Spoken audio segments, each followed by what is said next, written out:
Good evening, Sheikh Burhanuddin. It's so nice to have you back here in Italy. And meanwhile you were away, I have collected some questions for you. And I would like you to ask if you are willing to. Yeah, most welcome. Thank you very much. First question is about our true nature. You always say that our true nature is joy. So why we have to pass through our daily dramas? What's the purpose of that? Well, somehow we can look at life as a divine game. Yeah. And I like to call it the divine game of La ilaha illallah. And what are the ingredients of a game?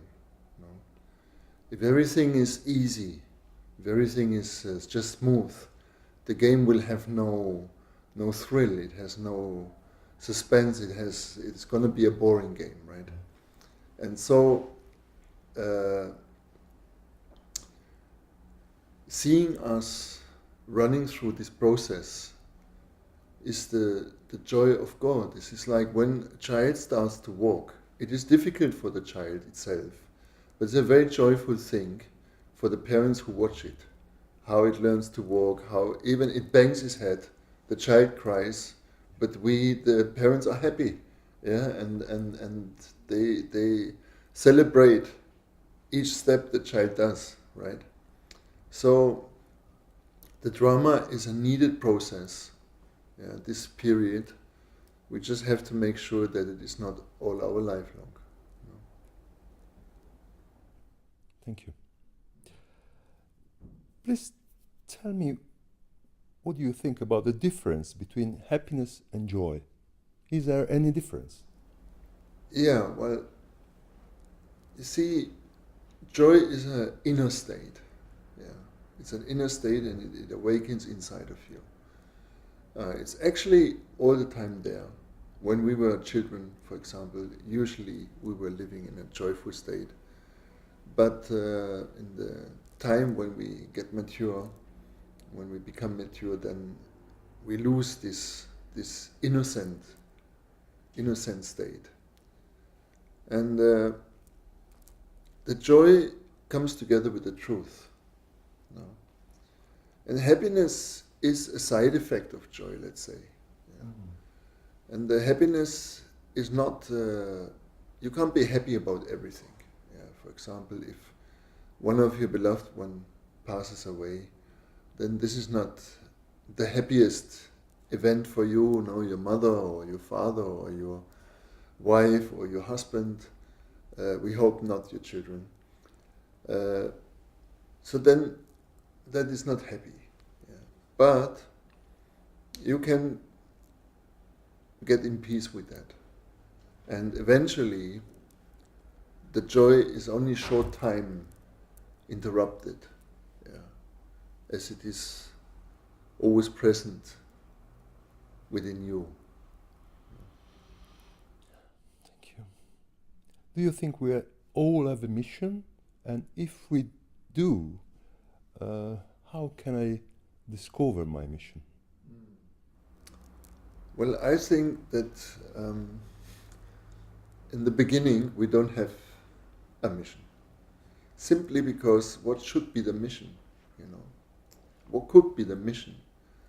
I think it is more like we have a common mission now on earth, and this is that we should take care that we are not going to destroy the whole planet, and that we are not ending our life or passing our life in permanent conflict, in permanent drama. And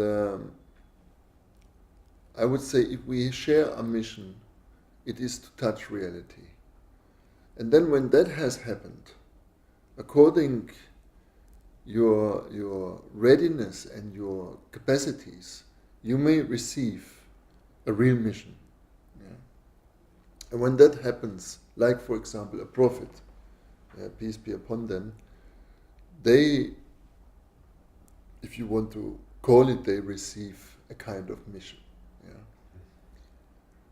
which was to spread their message or to enlighten people around them, whatever. So, in the beginning, I think we only have a common mission. Yeah. And this is to find a life where we do not conflict ourselves and we do not conflict others. I see. But more precisely, how can I find my mission?